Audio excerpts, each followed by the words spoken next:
Khalees never forgot the day he stepped into Oakwood University. It was an autumn morning when golden leaves scattered along the stone path leading into the campus.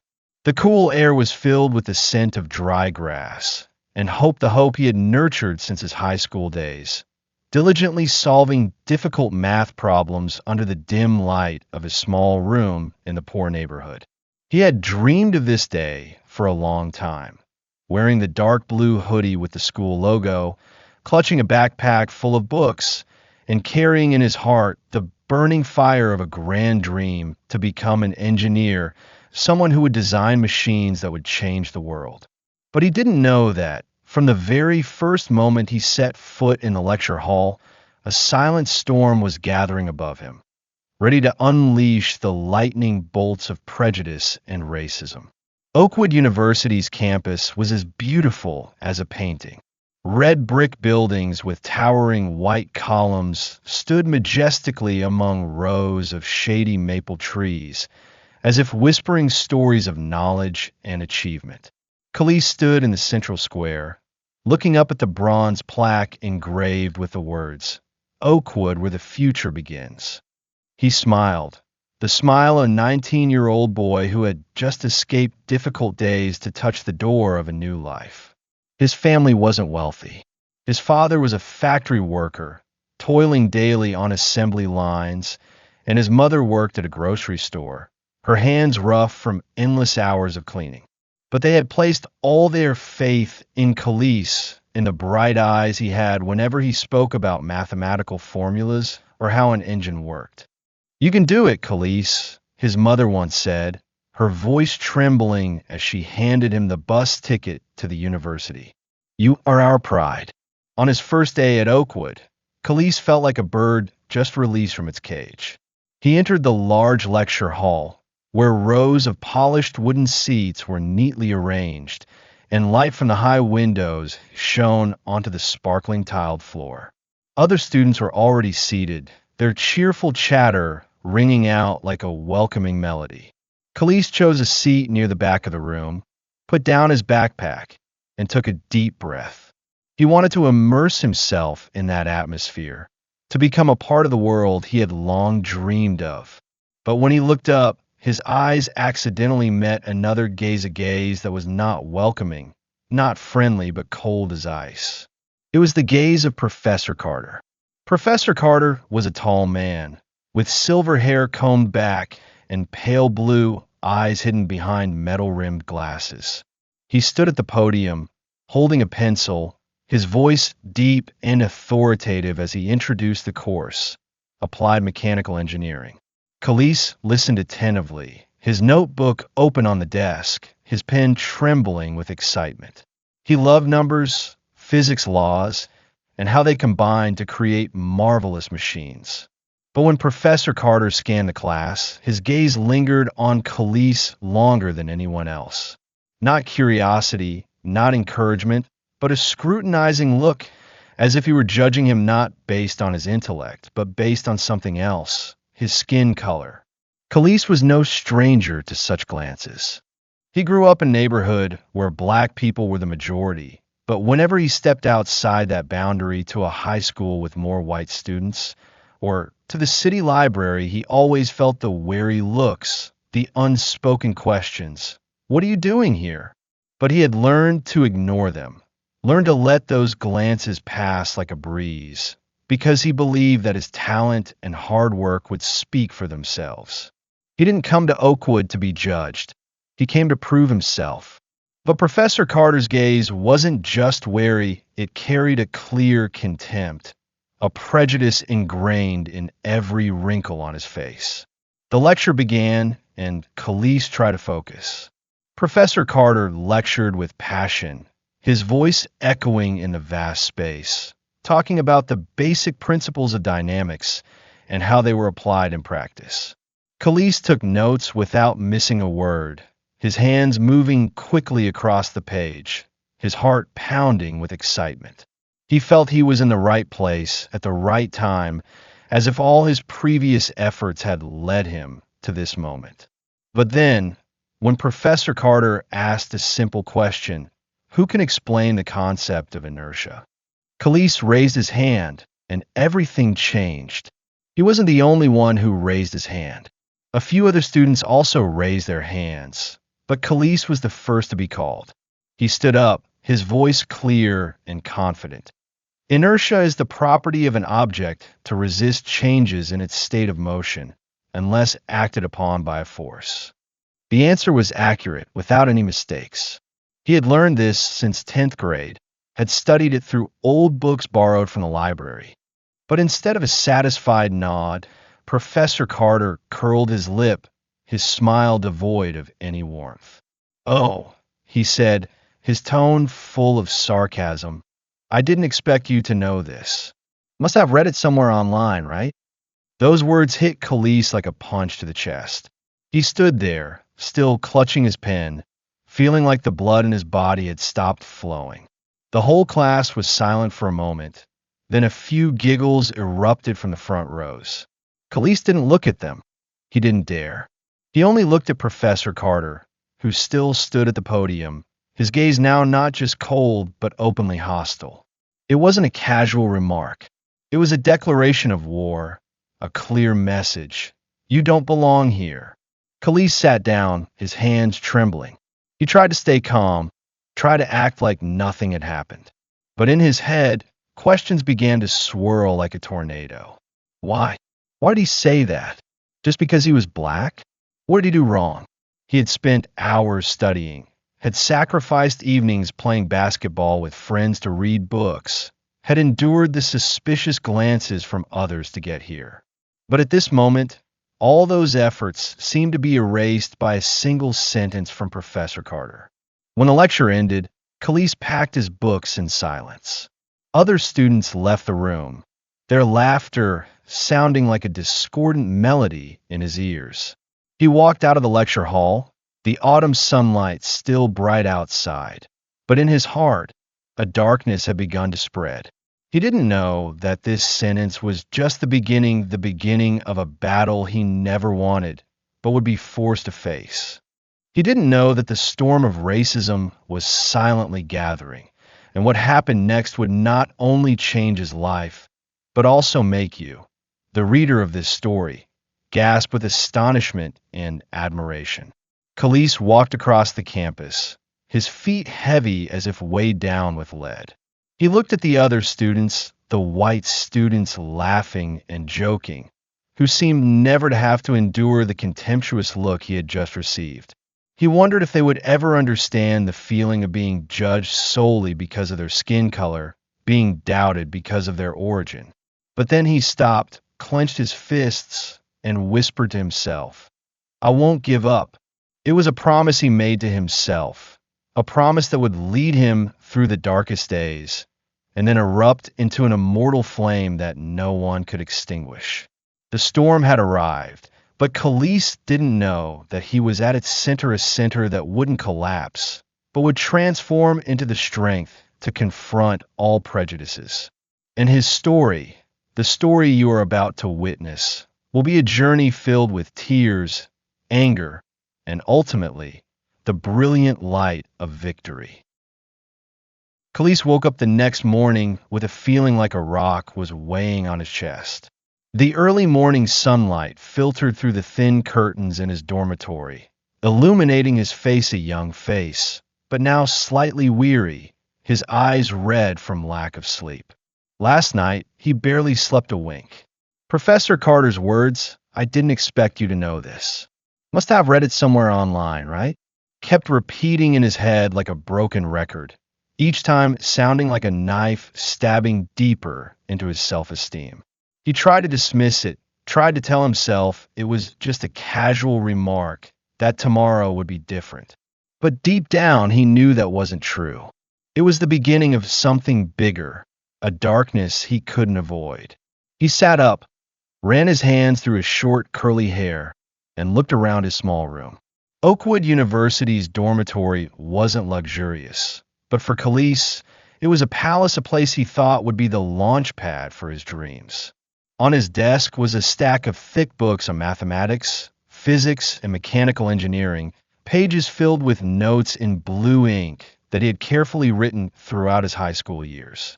Beside it was a family photo, his father in his oil-stained work uniform, his mother with a radiant smile despite her tired eyes, and himself standing between them, holding his high school diploma with beaming pride.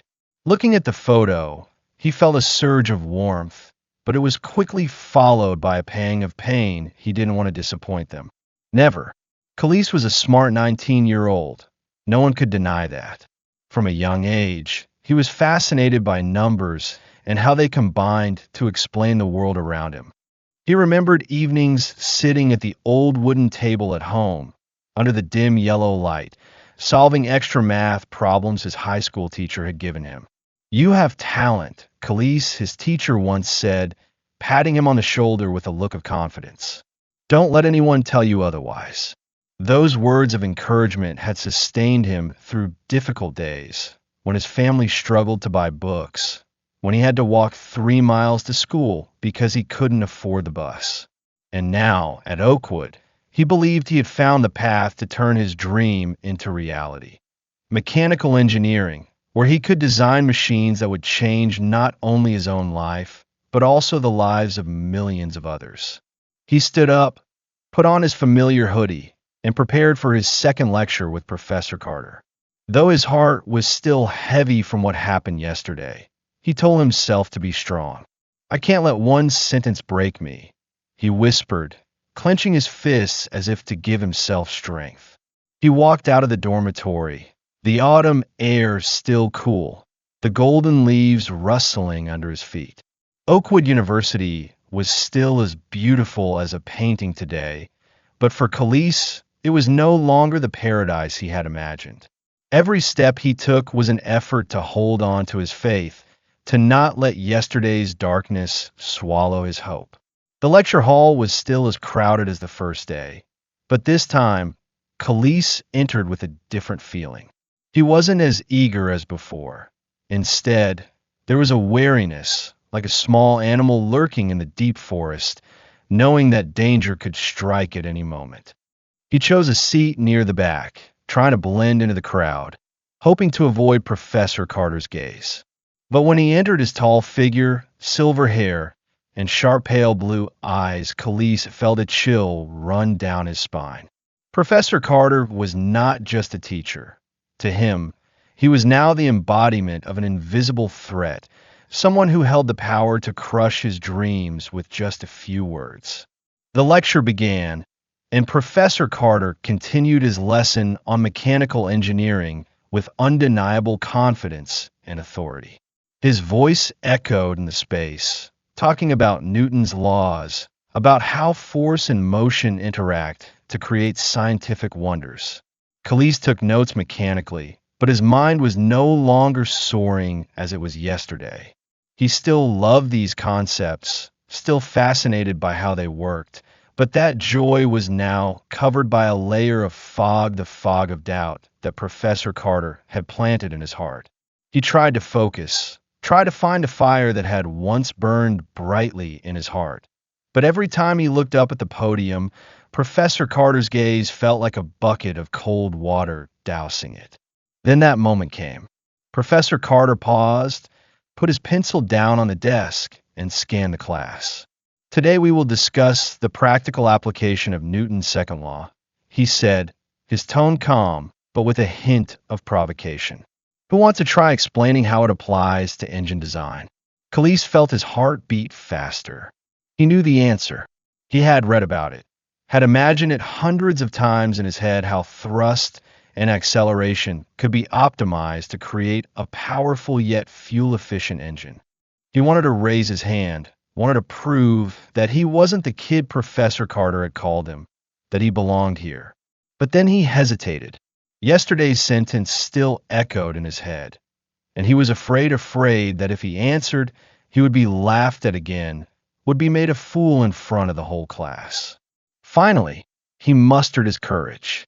His hand slowly rose, trembling like the last leaf on a winter tree. Professor Carter saw him, and for a moment, Khalees thought he would ignore him, would call on someone else as he had done with dozens of white students in the class. But no, He pointed at him, his lips curling into a faint smile. "All right, kid," he said, his tone full of mockery. "Let's hear what you know."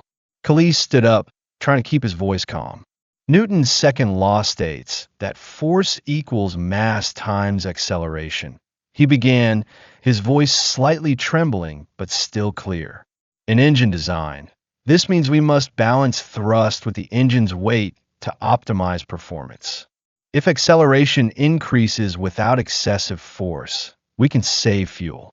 He paused, looking at Professor Carter, waiting for a response, anything, even the slightest nod. But there was no nod. Professor Carter crossed his arms, his eyes narrowing as if looking at something strange. He said, drawing out the words slowly. "Not bad, I guess. But I bet you're just repeating what you read in the textbook, right? Nothing creative here." He turned away, waving his hand as if shooing away a fly, and called on another student, a white boy sitting in the front row, to add to the discussion. Khalees stood there, feeling like the floor beneath him had just collapsed. He didn't sit down immediately. He couldn't.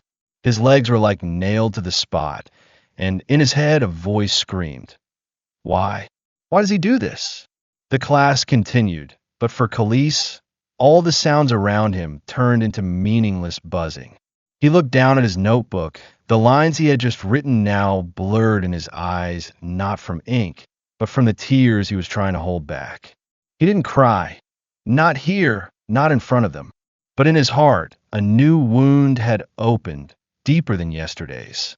Professor Carter not only doubted his answer, he doubted his very being, doubted his right to exist in this lecture hall. And the most painful thing was that Khalees began to wonder if he was right. Did he really belong here? Was his dream too big, too far-fetched for someone like him, a black boy from a poor neighborhood?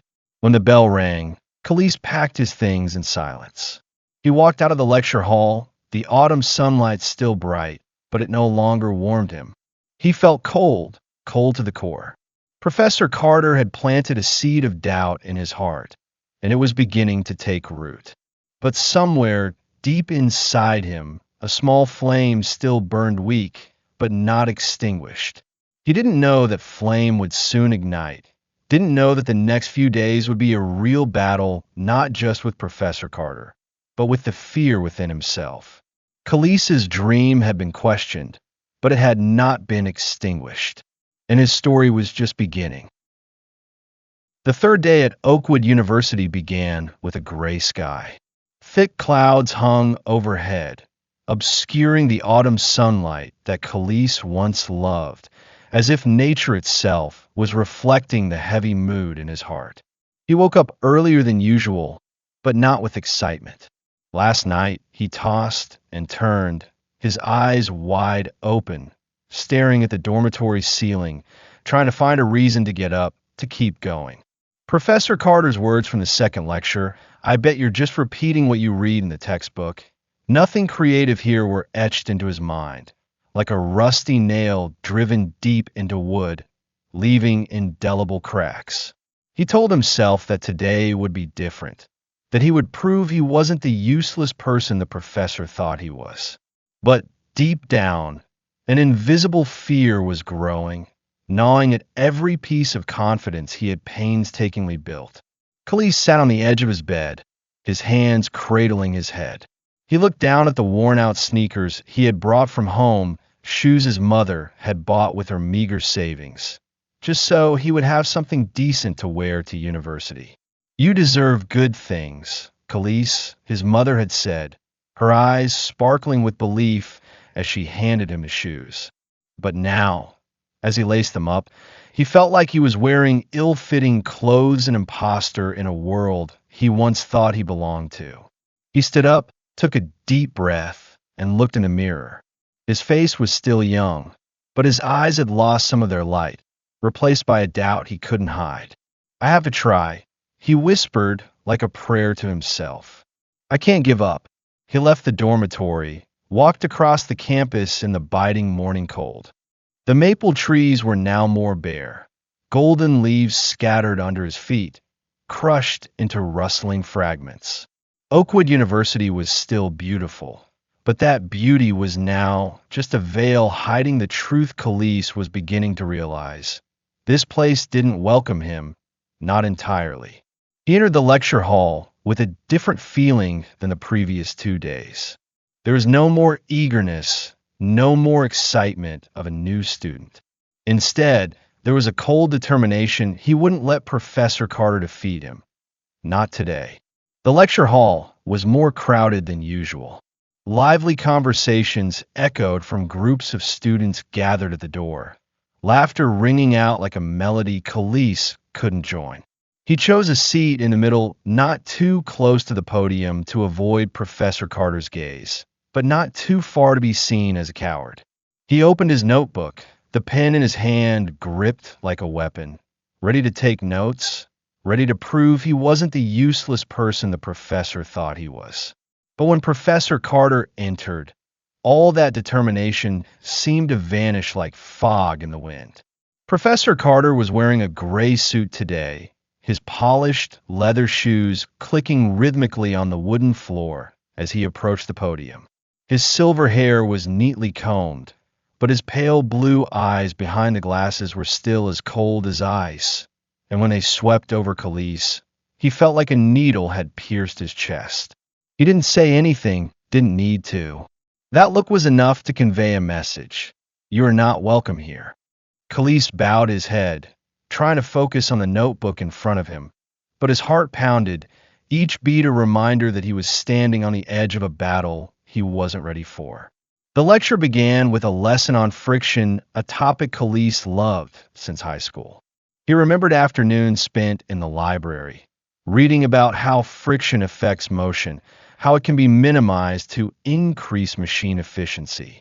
He had once dreamed of designing a frictionless engine, a naive but inspiring idea he had shared with his older brother. You'll do it, Khalees, his brother had said, laughing. You'll surprise the whole world. But now, as Professor Carter began to explain the concept, his voice deep and authoritative, Khalees felt like all those beautiful memories were being suffocated by harsh reality.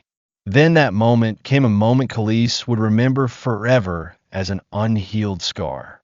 Professor Carter paused mid-lecture, put his pen down on the desk, and scanned the class.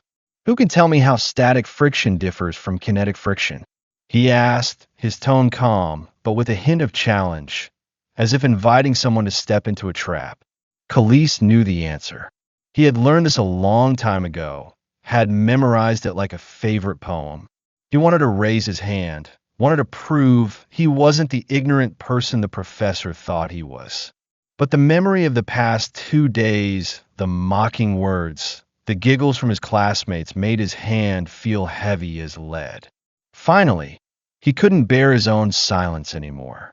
He raised his hand, not high, just enough for Professor Carter to see. And he did see.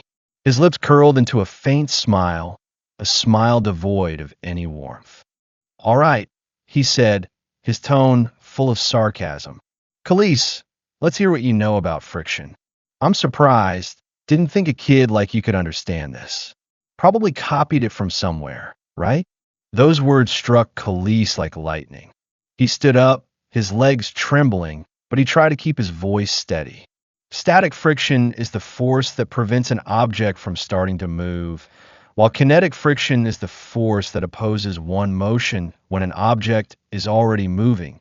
He said, each word spoken with a firmness he didn't know he still possessed. Static friction is usually greater than kinetic friction because it takes more force to overcome the initial state of rest. He paused, looking directly at Professor Carter, waiting not for praise, but at least for silence, a sign that he couldn't refute him. But there was no silence.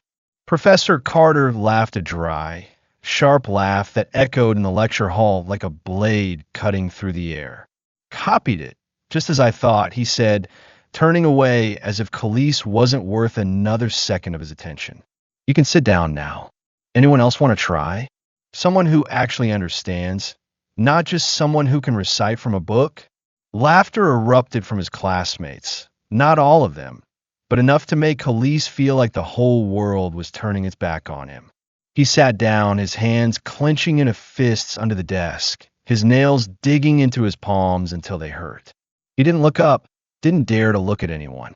He just stared at his notebook, where the words static friction were now blurred in his eyes, not from tears, but from a rage that was rising in his chest. That insult wasn't just a sentence. It was a knife stabbing into Khalees's self-esteem, a public declaration that he didn't belong, that his skin color was proof of his inferiority. Professor Carter didn't just doubt his knowledge. He doubted his very existence in this lecture hall, in the engineering field, in the dream he had spent his youth pursuing. And the worst part was that Khalees felt it affecting him. He began to wonder if the professor was right, if he was just an imposter, a kid who didn't belong here. The lecture passed in a haze.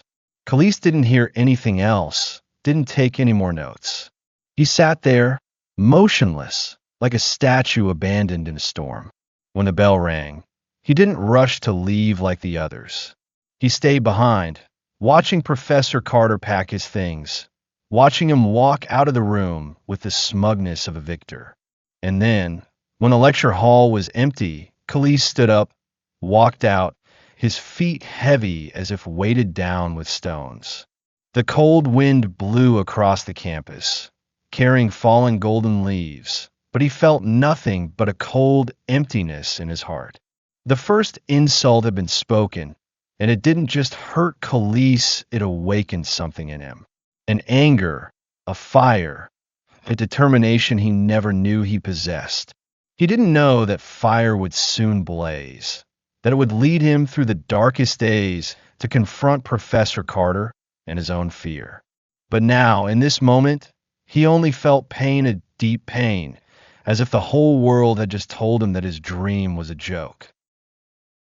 On the fourth morning at Oakwood University, Khalees stepped out of his dormitory with a strange feeling, as if he was no longer himself. The sky was still gray. Heavy clouds hung overhead like curtains obscuring the light, perfectly reflecting his current mood. The cold wind blew across the campus, carrying fallen golden leaves, but they were no longer beautiful in his eyes. They were now just fragments of a world he once believed he belonged to, a world that was gradually turning its back on him.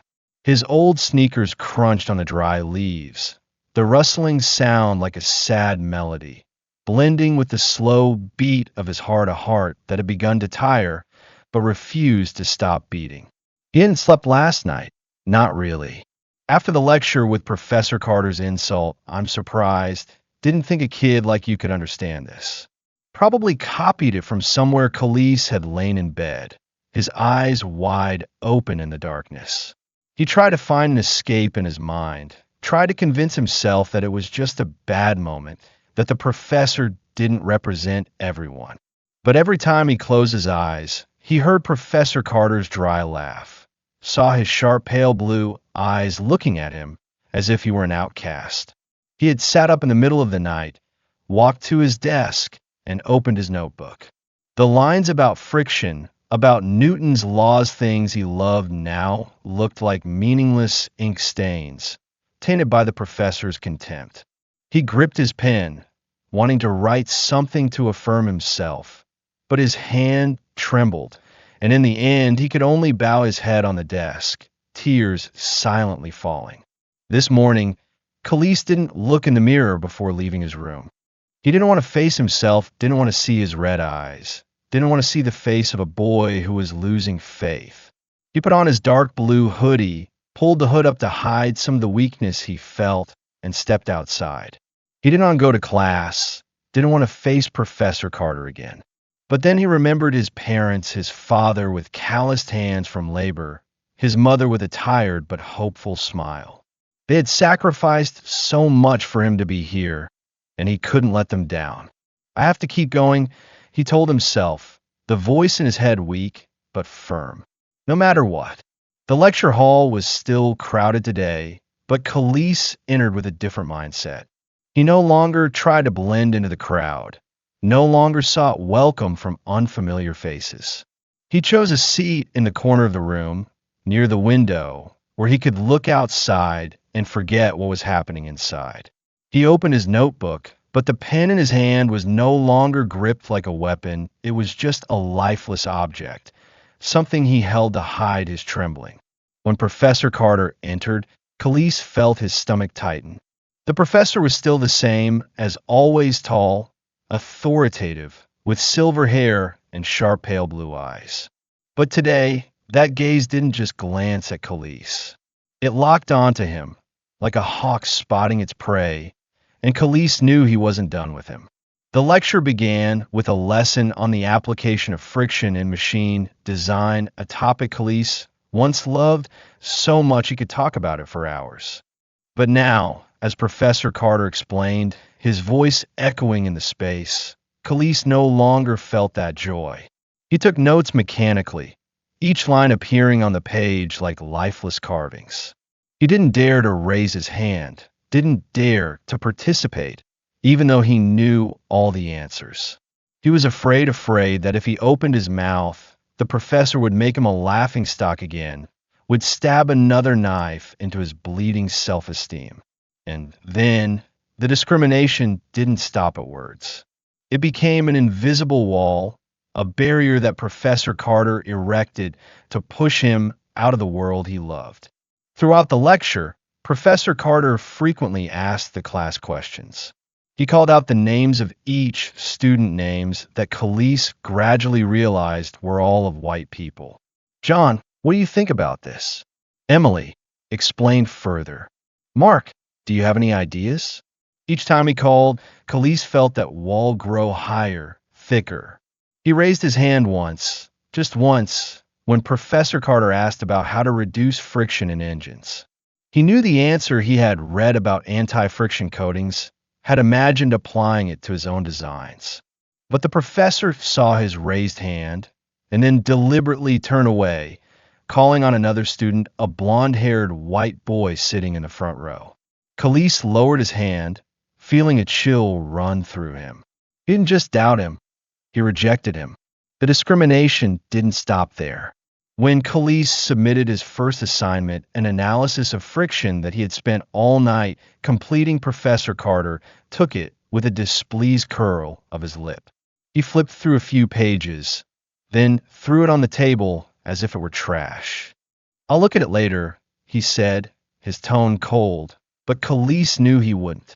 Meanwhile, he took another white student's paper, read each line carefully, even nodding in satisfaction. Khalees sat there, watching that scene, feeling like his heart was being squeezed by an invisible hand. He had done that assignment with all his heart, had checked every number, every word, just to prove he wasn't the ignorant person the professor thought he was. But to Professor Carter, it didn't matter.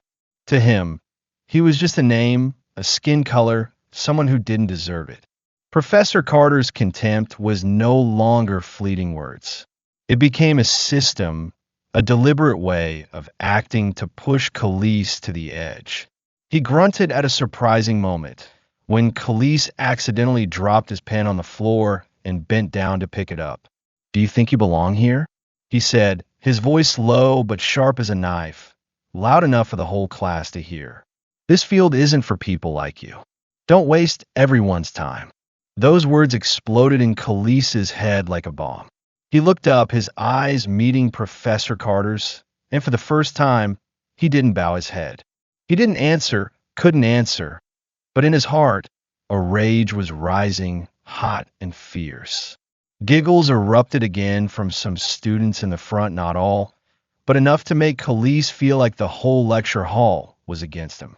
He looked around, saw curious eyes, mocking smiles, and some averted glances. No one spoke up for him, no one dared. Professor Carter was the one in power, and in this world his power was absolute. Khalees felt pushed to the edge, not just in the classroom, but in the dream he once believed in. His skin color, something he once took pride in, something his mother said was a mark of strength now, became an excuse for Professor Carter to deny his talent, to deny his very being. When the lecture ended, Khalees didn't leave immediately. He stayed behind, watching Professor Carter walk out of the room with the smugness of someone who had just built a wall to separate him from the world he loved. He opened his notebook, looked at his notes lines he once wrote with passion, now just cold ink stains.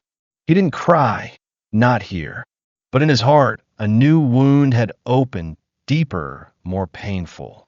The invisible wall that Professor Carter built wasn't just doubt or contempt, it was a declaration that he didn't belong here, that his dream was a luxury he would never have a right to touch. Khalees stood up, walked out of the lecture hall, the cold wind blowing across his face. He felt nothing but an emptiness that discrimination had carved into his soul. But somewhere deep inside, the fire of anger still burned, smoldering but not extinguished. He didn't know that fire would soon erupt into a storm that would lead him to face Professor Carter and his own pain. But now he could only walk, his feet heavy, his heart bleeding, and a question repeating in his head. Do I really belong here? As Khalees walked out of the lecture hall after the fourth class, the sky had darkened.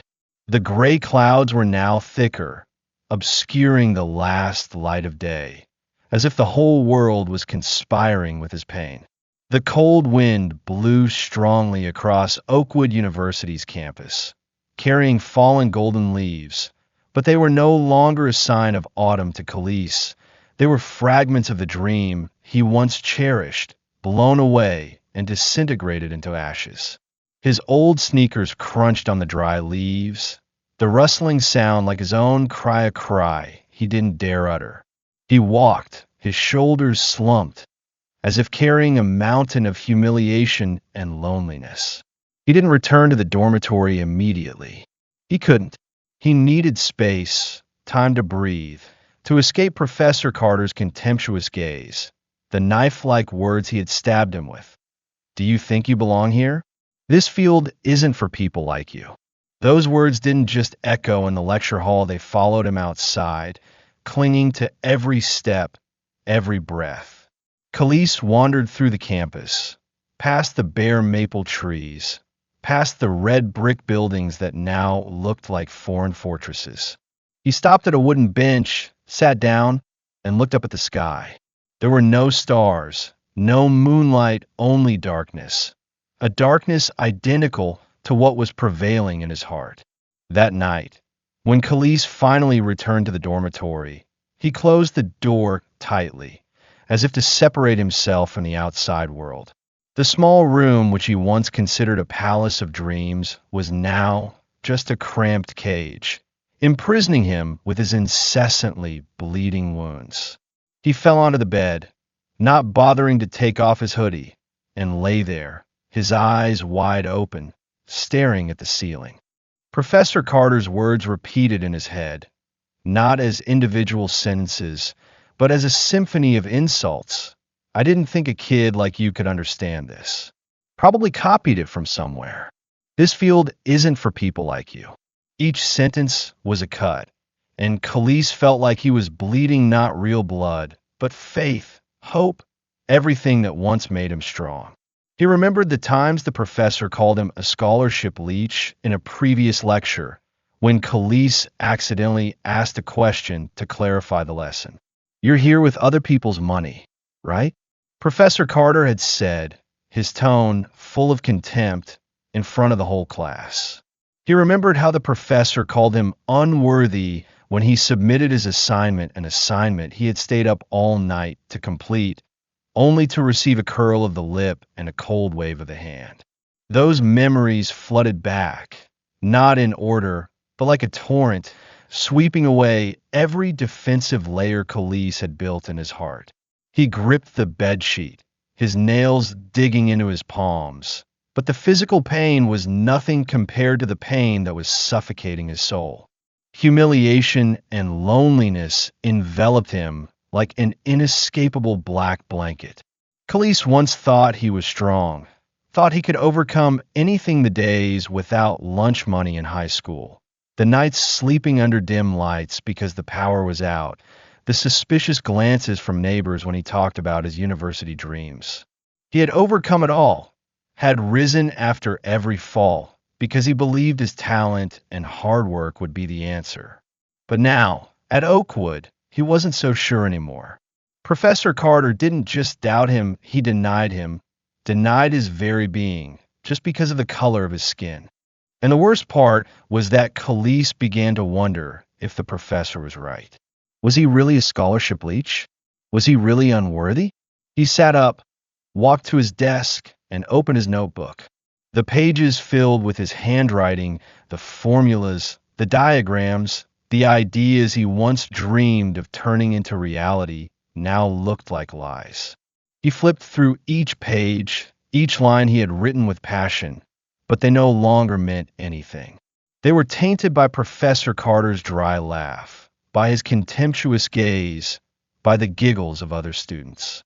Khalees gripped the notebook, wanting to tear it apart, wanting to erase every trace of the dream he once believed in. But his hand stopped, trembling, and then he dropped the notebook on the desk, bowed his head on it. Tears finally fell, not the tears he had held back in the lecture hall, but tears of despair, rolling down his cheeks, soaking the pages. Should I give up? He wondered, the voice in his head so weak he barely recognized himself. That thought, giving up, had never occurred before, but now it hovered in his mind like a ghost. He imagined leaving Oakwood, returning to his poor neighborhood, facing his parents' disappointed eyes. He imagined giving up on mechanical engineering, giving up on the machines he had dreamed of designing, giving up on the person he had tried to become. The thought made him shudder, but it also brought a strange feeling, a sense of relief, as if giving up was the only way to end this pain. Khalees laid down on the floor, curled up, his arms around his knees. He was no longer the strong boy who had entered Oakwood with a bright smile. He was a shadow, a fragment, a soul suffocated by discrimination and prejudice. That night was longer than any night Khalees had ever experienced. He didn't sleep, not really. He lay there in the darkness, listening to the wind whistling through the window cracks, the ticking clock on the wall, the slow beat of his own heart.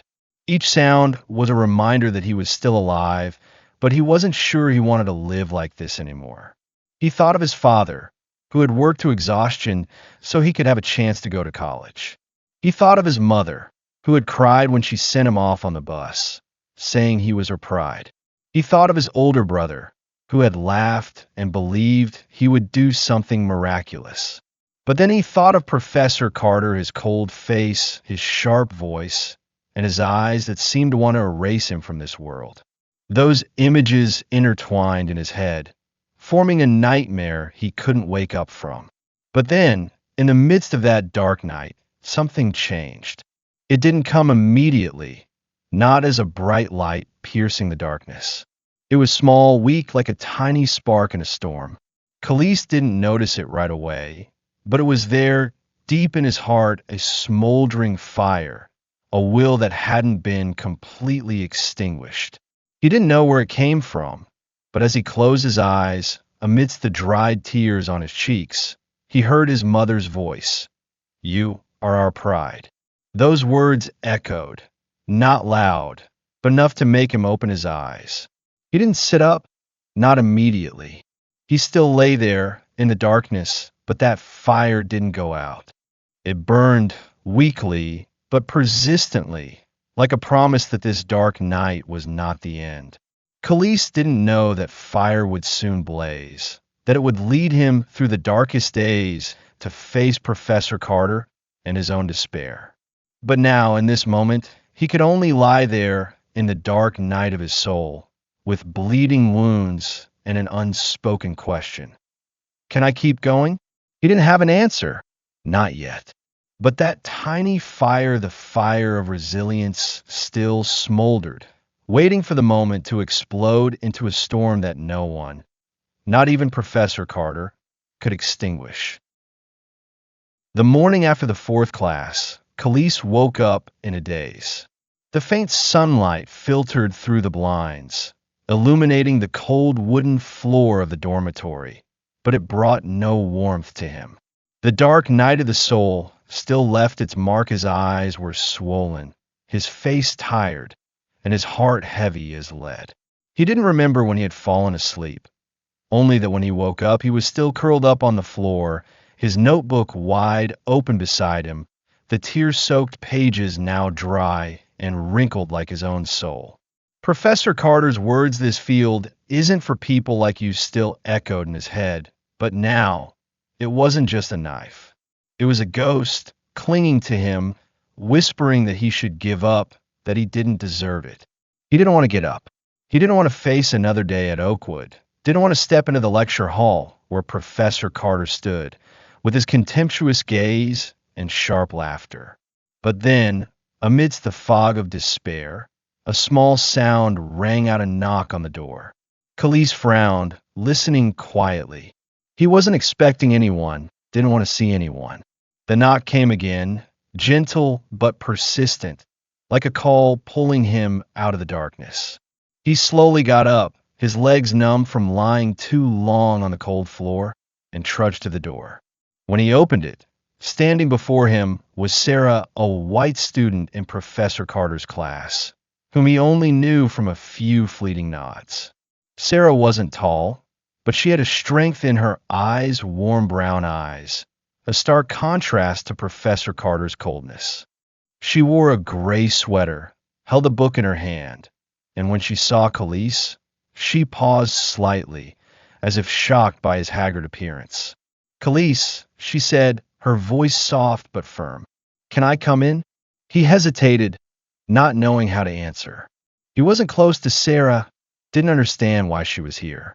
But then he nodded, opened the door wider, and led her into the small room that now looked like a battlefield, books scattered, clothes strewn about, and an air heavy with despair. Sarah didn't sit down immediately. She stood there, looked around, then turned to Khalees. "I've seen everything," she said, her voice lowered, conveying a sincerity he didn't expect. "The way Professor Carter treats you in class. The things he says, how he mocks you, it's disgusting. I can't stand it anymore." Khalees looked at her, his eyes wide with surprise. He didn't think anyone in the class noticed, didn't think anyone cared. He was so used to being ignored, to being isolated, that he thought everyone in the lecture hall was on Professor Carter's side. "Why are you here?" he asked, his voice hoarse, as if his throat had dried up after a long night of silence. Sarah sighed, sat on the edge of the bed, and placed the book on her lap. "Because I know it's not right," she said. "I've seen you answer in class you're smart. Khalees, smarter than many others. But he doesn't give you a chance just because—" She paused, as if reluctant to say the word, but Khalees understood. "Just because he was black. Just because his skin color was a mark that Professor Carter considered proof of inferiority." Sarah continued, "I can't sit by and watch him do this to you. I want to help. I'll help you if you let me." Sarah's words were like a small ray of light, piercing the darkness in Khalees's heart. He didn't know how to respond. He was too used to the silence of those around him, to the averted glances, the mocking smiles. But Sarah didn't look away. She looked straight at him, and in her eyes, he didn't see pity, he saw respect, something he hadn't felt from anyone in the class since entering Oakwood. "Why are you doing this?" he asked, his voice trembling, not from doubt, but because he didn't dare to believe he wasn't as alone as he thought. Sarah smiled faintly, a sad but determined smile. "Because I've seen this before," she said. "My cousin, he's also black, also studying engineering. He was treated badly by a professor, to the point where he almost dropped out. I don't want that to happen to you. You deserve to be here, Khalees. Don't let him make you doubt that." Her words touched a deep place in his heart, where the small flame from last night still smoldered. He didn't answer immediately, just stood there, feeling the strange warmth from her sincerity. Sarah wasn't who he expected, but she was who he needed, an unexpected ally in the storm he thought he had to face alone. Before he could say anything more, Khalees's phone rang. He looked down at the screen. It was his older brother, Marcus, whom he always considered his strongest support in life. He answered, Marcus's voice booming through the speaker, warm and strong as always. Hey, little brother, why haven't you answered my texts? Is everything okay? Khalees hesitated, not knowing what to say. He didn't want to talk about the dark days he had just gone through. Didn't want Marcus to worry. But then his brother's voice lowered, as if he sensed something was wrong. Tell me, Khalees. Don't hide anything. And so Khalees told him. He told him about Professor Carter, about the insults, about how he pushed him to the edge, about the dark night he had spent with the thought of giving up. He spoke with a trembling voice, tears welling up again, but he didn't hold them back anymore. Sarah sat there, listening silently, her eyes filled with empathy. When Khalees stopped speaking, Marcus was silent for a moment. Then he spoke, his voice firm. Listen to me, Khalees. He's the enemy, but the enemy doesn't define who you are. You're Mom's son, my brother, the one who overcame everything to get there. Don't let him take that away from you. You're stronger than he thinks, stronger than you think. Marcus's words were like an electric current running through Khalees. He gripped the phone, feeling like his heart had just been awakened from a long sleep. He looked at Sarah, who was nodding slightly, as if agreeing with every word Marcus said. I'm here, she said, her voice firm. I'll help you gather evidence. I'll stand with you. You can't keep doing this. Khalees didn't know how to respond, but in his heart, the small flame from last night suddenly blazed no longer weak, but hot, fierce. He felt it, felt the strength he thought he had lost. He stood up, walked to his desk, and picked up the notebook. The wrinkled, tear-soaked pages were no longer traces of despair. They were evidence of his talent, of the nights he had fought to learn, to understand, to dream. I won't give up, he said, his voice no longer trembling, but ringing with a newfound determination. Sarah smiled, the first time since entering the room, and Marcus laughed loudly through the phone. That's right, little brother. Now get up and show him who you are. Khalees was no longer alone. He had Sarah, an unexpected ally from the very class that had turned its back on him. He had Marcus, the brother who always believed in him even when he doubted himself. And most importantly, he had the fire in his heart, the fire that had smoldered through the dark night, now blazing into an unstoppable determination.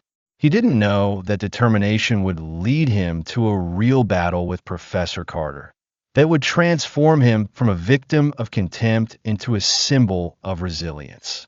But now, in that small room, with the support of Sarah and Marcus, Khalees had decided to fight back.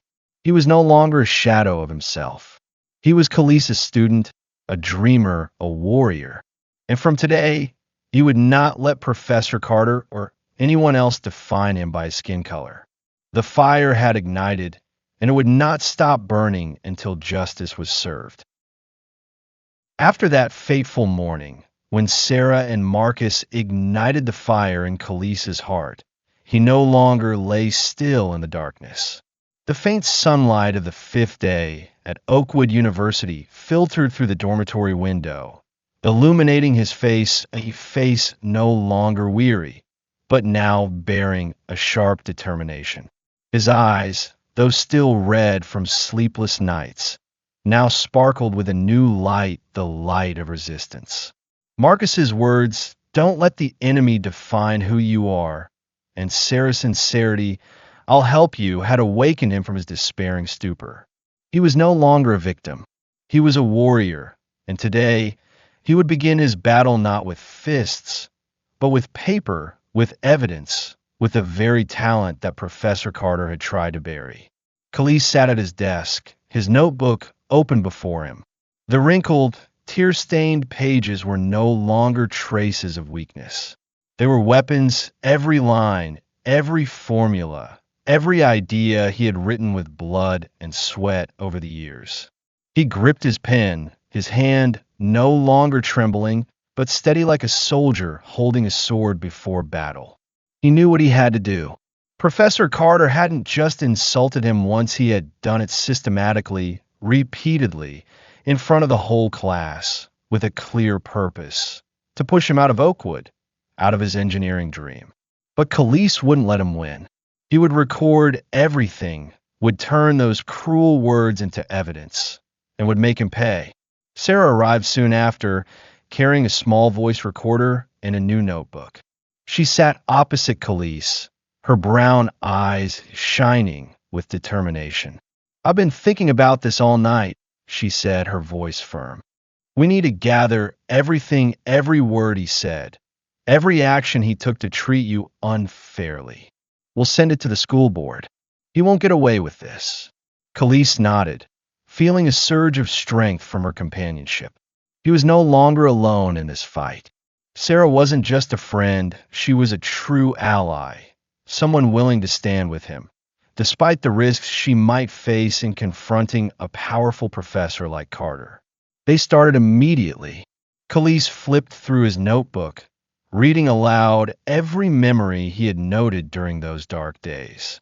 The first day, he said, his voice deep but clear, he said, "I couldn't understand dynamics, that I must have copied it from somewhere." Sarah wrote it down, her hand moving quickly across the page. The second day, he continued, "He told me I was just repeating the textbook, nothing creative." He paused, taking a deep breath as he remembered the third day, the insults became public and most cruel. He said, "I was a kid who couldn't understand friction, that I only knew how to copy." Sarah looked up, her eyes darkened with anger. "I remember that day," she said. "The whole class heard. He deliberately humiliated you." But the most painful memory was the fourth day, when Professor Carter erected the invisible wall. Khalees recounted it, his voice trembling with rising anger. "He asked me if I thought I belonged here, that this field wasn't for people like me. He said it in front of everyone, as if I was trash." Sarah stopped writing, put down her pen, and took his hand. "You're not trash, Khalees," she said, her voice strong but gentle. "He's the one who doesn't deserve to stand at the podium." Her words touched him, soothing the pain and strengthening his resolve. They continued, recording every detail, every word, every unfair action Professor Carter had taken, from ignoring him in class, criticizing his assignments, to how he favored the white students. But Khalees knew that just taking notes wasn't enough. He needed stronger evidence, something the school board couldn't ignore. He looked at the voice recorder on the table, then at Sarah. "I need to record his voice," he said, his voice low but firm. "If we have a recording of him saying those things, they'll have to act." Sarah nodded, but she warned, "That's dangerous, Khalees. If he finds out, you could get into serious trouble." He smiled faintly, the first time since entering Oakwood. "I've already hit rock bottom, Sarah. I have nothing left to lose." The plan was set. Khalees would bring the voice recorder to class the next day, hide it in his hoodie pocket, and try to make Professor Carter repeat his insults. Sarah would sit near him, act as a witness, and take additional notes on anything that happened. They knew it was a big gamble if caught. Khalees could be suspended or worse. But he wasn't afraid anymore. The fire in his heart was now blazing, and he was ready to face any consequence to seek justice, to prove that he wasn't the person Professor Carter wanted him to believe he was. That afternoon, Khalees called Marcus to tell him about the plan. His brother was silent for a moment, then said, "You're braver than I thought, Khalees. But be careful. If you need me, I'll be there right away." Khalees chuckled through the phone, feeling the warmth of Marcus's voice. "Thanks, bro," he said, "but I have to do this myself. I need him to see that I'm not weak." Marcus laughed loudly. "All right, warrior. Show him who you are." On Friday, Khalees entered the lecture hall with a completely different mindset. He no longer bowed his head, no longer chose a seat in the corner. He sat in the middle of the class, the voice recorder hidden in his pocket, ready to record. Sarah sat beside him, notebook in hand, her eyes shining with complicity. When Professor Carter entered, his tall figure, silver hair, and sharp pale blue eyes, Khalees didn't avoid his gaze anymore. He looked straight at him, not with fear, but with silent defiance.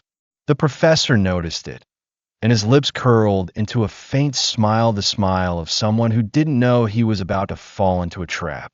The lecture began, and Khalees deliberately raised his hand when Professor Carter asked a question about engine efficiency. He answered correctly, his voice clear and strong. But as always, Professor Carter didn't leave him alone. "Oh, Khalees is reading the textbook again," he said, his tone full of sarcasm. "I bet you don't really understand. Just trying to look smart, right?" Khalees didn't bow his head. He looked straight at him and said, "I understand, Professor. I can explain further if you want." Sarah glanced at him, gripping her pen, quickly writing down every word. Professor Carter laughed, his familiar dry laugh echoing. "Explain further? You? I don't think a black person like you can be an engineer. You should know your place." Those words, cruel, public, and without hesitation, rang out before the whole class. Some students paused, some giggled, but Khalees didn't care.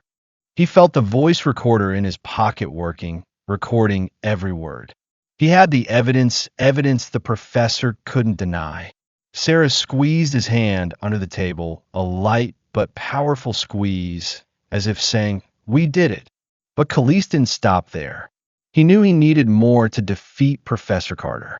He decided to enter a national engineering competition he had seen on the school bulletin board, an opportunity to prove his talent not only to the professor, but to the whole world. He told Sarah after class, "I'm going to design an engine, something he can't deny." Sarah nodded, her eyes bright. "I'll help you. We'll do this together." Khalees returned to his dormitory that evening with a clear plan: to gather evidence, to overthrow Professor Carter, and to use his talent to affirm his self-worth. He opened his notebook, began sketching ideas for the competition: an energy-efficient engine, a dream he once thought was dead. The fire in his heart was no longer just resistance. It was a fire of creativity, a fire of battle. He didn't know that this battle on paper would lead him to greater victories, that would transform him from a despised student into a symbol of resilience. But now, with the voice recorder in his hand and Sarah by his side, Khalees was ready. The battle had begun, and he wouldn't stop until justice was served. On the 7th day at Oakwood University, Khalees woke up with a different feeling: no more darkness, no more fear choking his soul. The early morning sunlight streamed through the dormitory window, illuminating his face, brightening the eyes that had been red from nights of despair. He sat up, his hands no longer trembling, but steady like a soldier preparing for battle. The notebook on his desk was no longer just evidence of dark days, it was the blueprint of a dream. An energy-efficient engine he had sketched with Sarah after yesterday's fateful class. The voice recorder lay beside it, containing Professor Carter's cruel words: "A black person like you can never be an engineer," a weapon he would use to overthrow him. Today was not just an ordinary day. Today was the day he stepped into the light, the day he turned pain into radiant strength. Khalees was no longer alone in this fight. Sarah had become an indispensable part, a steadfast ally with warm brown eyes and an iron will. She arrived at the dormitory early, bringing a cup of coffee and a bright smile. "Are you ready?" she asked, her voice full of excitement. Khalees nodded, feeling the fire in his heart burn more fiercely than ever. They had evidence: the recording from the previous class, where Professor Carter publicly insulted him in front of the whole class. They had a plan to file a complaint with the school board, along with detailed notes of his discriminatory behavior.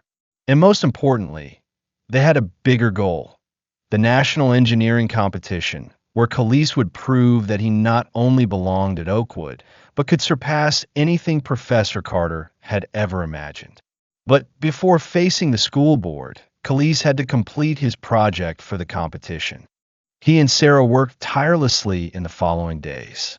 They sat for hours in the school library, among towering bookshelves and the smell of old paper, sketching every detail of the energy-efficient engine. Khalees drew the designs, calculated the parameters, while Sarah checked the figures and suggested improvements. "You're really good, Khalees," she said, looking at him with genuine admiration. "This isn't just an engine, it's a statement." He smiled, the first time since entering Oakwood, feeling like his heart had just been warmed after a long winter. He wasn't doing this just to win the competition, he was doing this to prove that his dream, though doubted and trampled, could still shine. The competition day arrived sooner than he expected. The National Engineering Competition was held at a large convention center a few hours' drive from Oakwood. Khalees and Sarah arrived early. Carrying the engine model, they had completed a compact but powerful machine built from simple materials he borrowed from the school's laboratory. The hall was packed, students from all over, professors, professional engineers, all gathered to witness the most innovative ideas. Khalees stood in the crowd, feeling his heart pounding, but not with fear. This time, it was excitement, the belief that he could do it. When it was his turn to present, Khalees walked onto the stage with a confident demeanor. He wore his familiar dark blue hoodie, but today it was no longer something to hide in, it was a symbol of resilience. He placed the engine model on the table, looked straight at the judges, 3 men and 1 woman, all experts in the engineering field. "My name is Khalees," he began, his voice clear without a hint of trembling. "This is my design, an energy-efficient engine, reducing fuel consumption by 30% compared to standard models, thanks to optimized friction and thrust distribution." He explained every detail, every calculation, every improvement, with a confidence he never knew he possessed.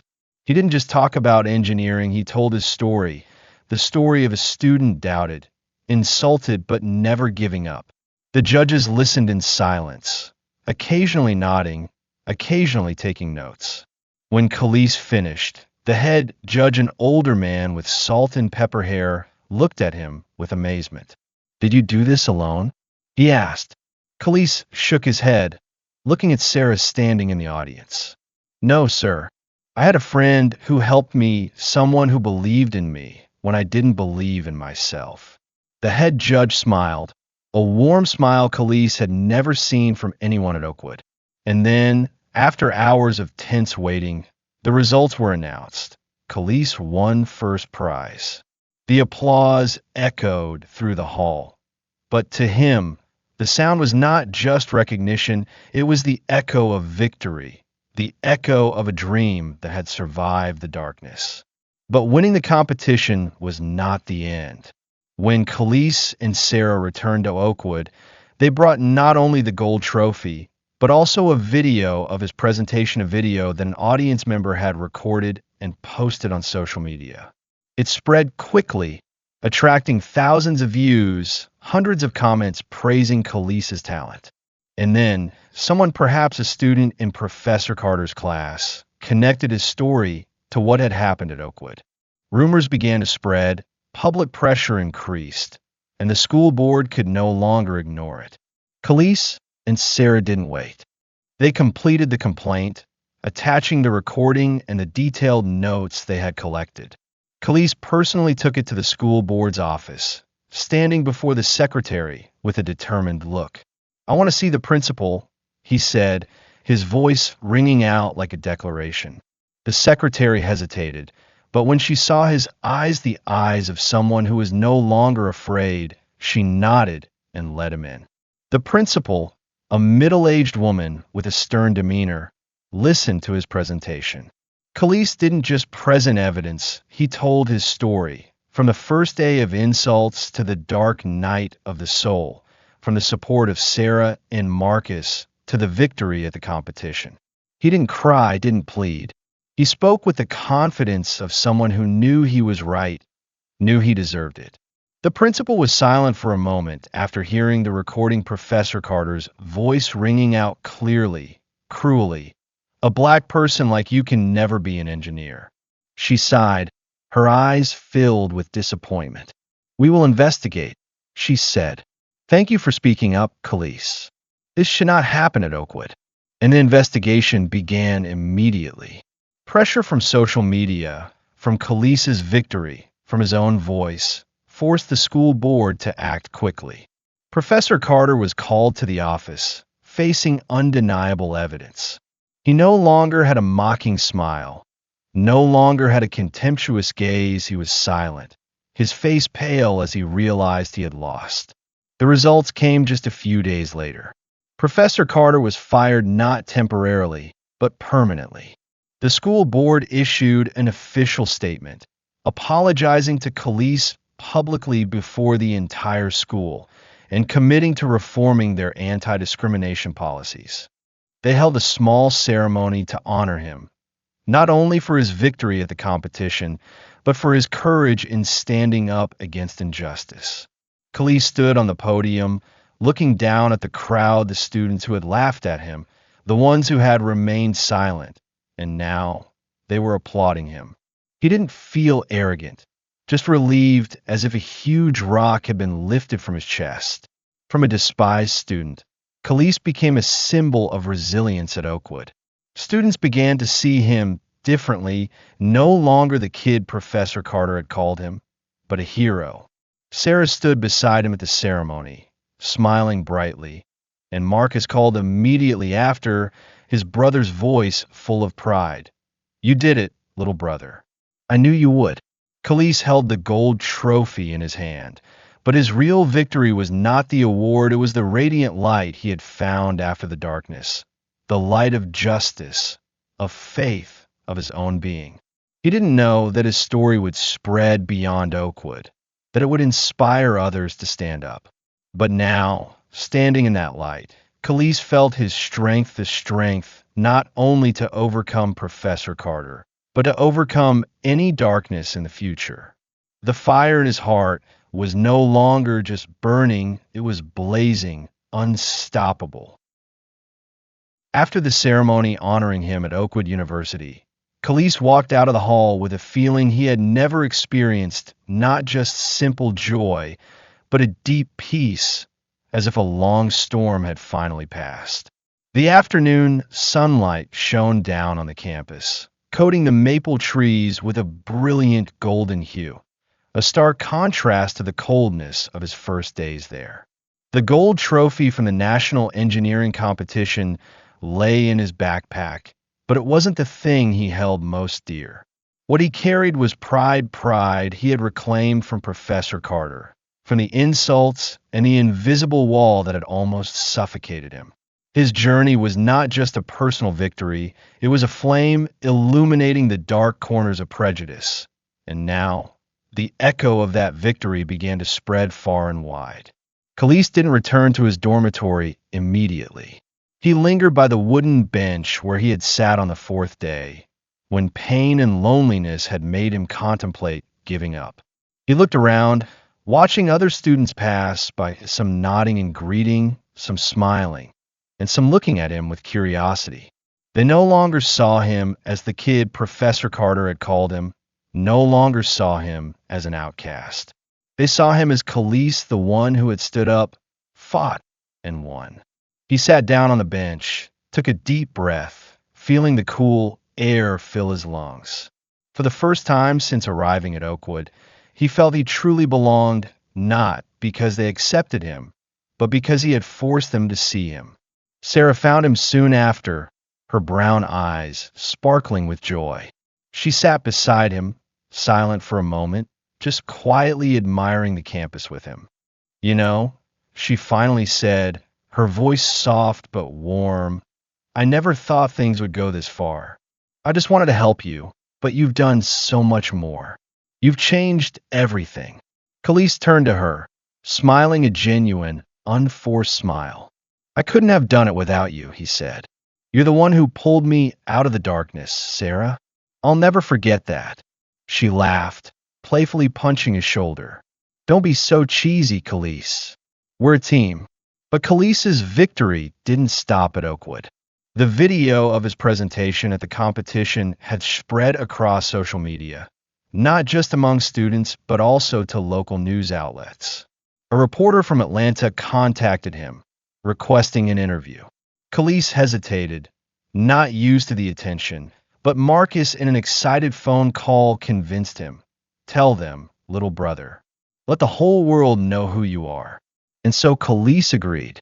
The interview took place right on campus, next to the engineering building where Professor Carter had insulted him. He recounted his story from the first day of doubt, through the dark night of the soul, to the moment he stood on the competition stage with the gold trophy in his hand. He didn't just talk about himself, he spoke about people like him, those pushed to the margins by prejudice, those who needed to hear they weren't alone. The article was published the next day with the headline, Black Student Overcomes Racism to Win National Engineering Award. It not only praised Khalees's talent, but also exposed Professor Carter's behavior, though not naming him. Everyone at Oakwood knew who he was. His story spread to other universities, to Black communities across America. Messages began pouring in from students he didn't know, from people who had experienced the same thing. Thank you, one person wrote. You made me believe I could do it too. Khalees read each line, feeling as if his heart was filled with something greater than himself, a mission he hadn't expected. The Oakwood School Board couldn't ignore the impact. After firing Professor Carter and apologizing to Khalees, they invited him to participate in a diversity and equality seminar held on campus. Khalees stood on the podium, not Professor Carter's podium, but a larger one, in a hall packed with students and faculty. He wore his dark blue hoodie, held a microphone, and looked down at the crowd. He hadn't prepared a long speech, he just spoke from his heart. I used to think I didn't belong here, he began, his voice strong but sincere. I was told that engineering wasn't for people like me just because of my skin color. But I didn't give up. I stood up, not just for myself, but for everyone who has been doubted, who has been pushed to the margins. Don't let anyone tell you you're not good enough because of who you are. You are good enough, and you have the right to prove it. Applause echoed through the hall, not polite clapping, but applause of admiration, of agreement. Khalees looked down, saw Sarah sitting in the front row, smiling brightly. He saw other students, some black, some white, nodding at him, their eyes shining with hope. He hadn't just defeated Professor Carter, he had defeated a greater enemy, the doubt within himself. And now, he stood there, not just a student, but a voice, a flame inspiring hundreds of others. After the seminar, a young black student approached Khalees, his hands trembling as he held a notebook. I'm a freshman, he said, his voice small but emotional. My professor says the same things Professor Carter said to you. I was thinking of dropping out, but hearing you today, I want to keep going. Khalees looked at him, feeling a surge of warmth in his heart. He placed his hand on the student's shoulder, saying, Don't give up. You're stronger than they think. If I can do it, you can do it too. The student nodded, tears rolling down his cheeks, and Khalees knew that his story was no longer just his own, it belonged to everyone who had been suffocated by prejudice. Marcus visited him that weekend, bringing a tight hug and a proud smile. You're not just my little brother, he said, his voice deep and warm. You're a hero to all of us. They sat together in the dormitory, looking back on Khalees's journey from the dark days to the radiant light of today. His mother called, her voice choked with emotion. You're my pride, Khalees. You always have been. He smiled through the phone, feeling tears roll down his cheeks, not tears of pain, but of happiness, of fulfillment. Khalees's story didn't stop at Oakwood. It became an echo of victory, of resilience, of the belief that prejudice cannot extinguish talent or will. He continued to study at Oakwood, no longer doubted, no longer pushed to the margins. He became a guide for other students, a symbol of hope. But what he cherished most wasn't the gold trophy, nor the praise. It was the light he had found within himself, the light he now shared with the world. Khalees stood up from the wooden bench, looking at the sky turning to sunset. The clouds had cleared, leaving a radiant glow on the horizon. He smiled, knowing that his journey didn't end here, it was just beginning. He returned to his dormitory, preparing for tomorrow, for new dreams, with a promise in his heart. I won't stop. Never. And somewhere, in the sound of the wind blowing through the campus, the echo of that victory still rang out, inspiring those who were willing to listen. Do you have a similar story? Tell me about it, not to compare, but to share strength so that flames like Khalees's never go out. Khalees's journey at Oakwood University is not just a personal story about a student overcoming racism. It is a powerful symbol of the strength of the human will in the face of adversity.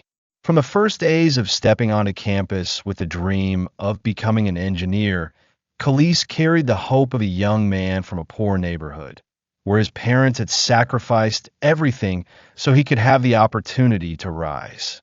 He entered Oakwood believing that talent and hard work would be the keys to unlocking his future, that the numbers and physics he loved would lead him to machines that could change the world.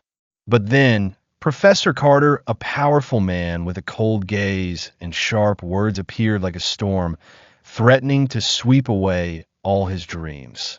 The first meaning of the story lies in this contrast between the pure dream of a young soul and the cruel reality of prejudice, a battle that required not only knowledge, but also the courage to face what was unjust.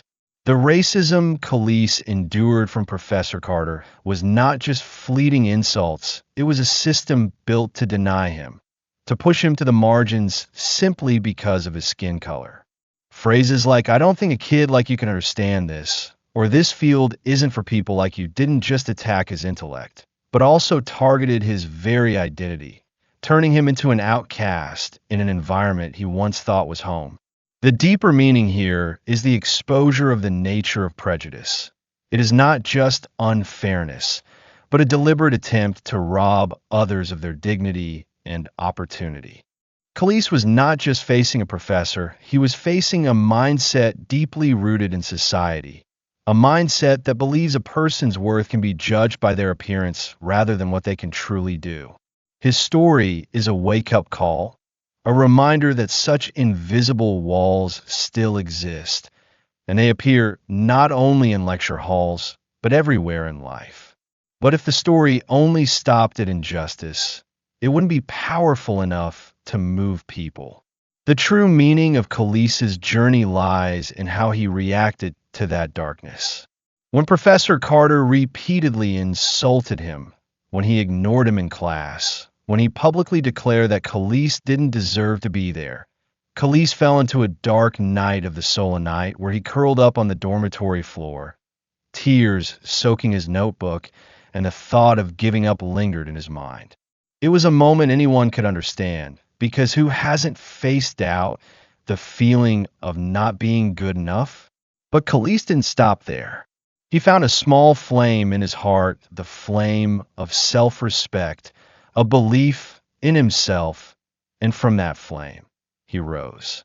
The meaning here is resilience. Even when pushed to the brink, people can find the strength to fight, to prove they are not what others want them to be. The appearance of Sarah and Marcus in the story is not just a chance support, it is a crucial part that highlights the meaning of solidarity. Sarah, a white student with warm brown eyes, knocked on Khalees's door the morning after that dark night, bringing sincere words. "I saw how Professor Carter treated you. It was disgusting."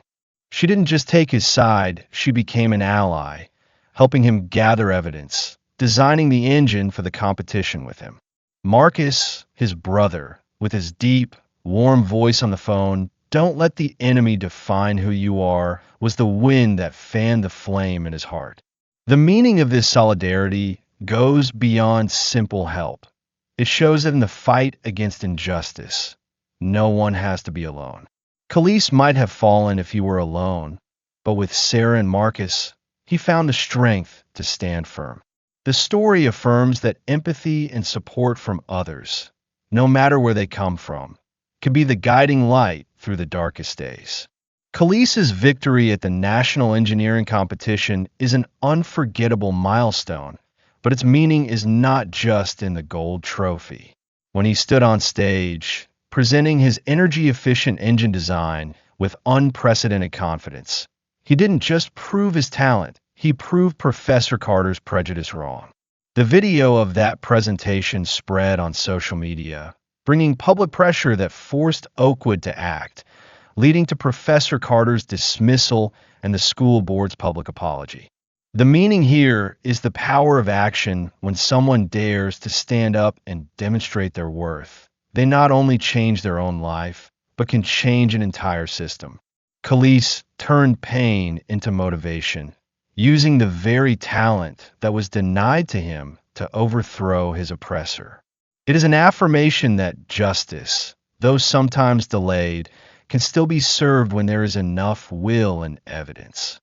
But the deepest meaning of the story lies not in the victory over Professor Carter, but in Khalees's inner transformation. He didn't just defeat an external enemy, the professor, with his contemptuous gaze and dry laughter, but also overcame a greater enemy, the doubt within himself. In the early days at Oakwood, he had allowed Professor Carter's words to plant seeds of doubt in his heart. He wondered if he really belonged, if his dream was too big.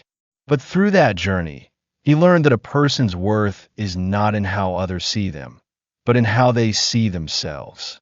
When he stood on the podium in the Diversity and Equality Seminar, telling hundreds of students, "Don't let anyone tell you you're not good enough because of who you are," he wasn't just inspiring, he was affirming a truth.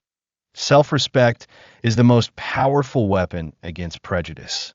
Khalees's story also carries a larger meaning. It is an echoing sound that spreads. After his victory, a black freshman approached him, tears rolling down his cheeks as he spoke of his professor, who was just like Professor Carter. "I want to keep going because of you," he said, and Khalees realized that his actions were not just his own, they were a flame lighting the way for others. The article about him, the messages from everywhere, the thank yous from strangers, all showed that one person who dares to stand up can create a wave of change. The meaning here is the impact of courage.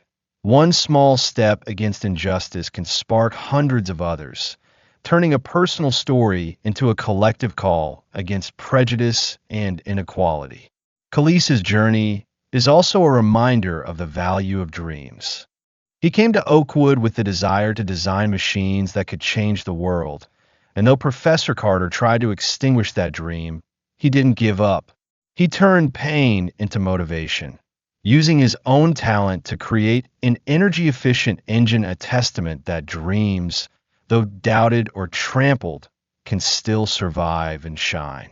The meaning here is the immortality of hope.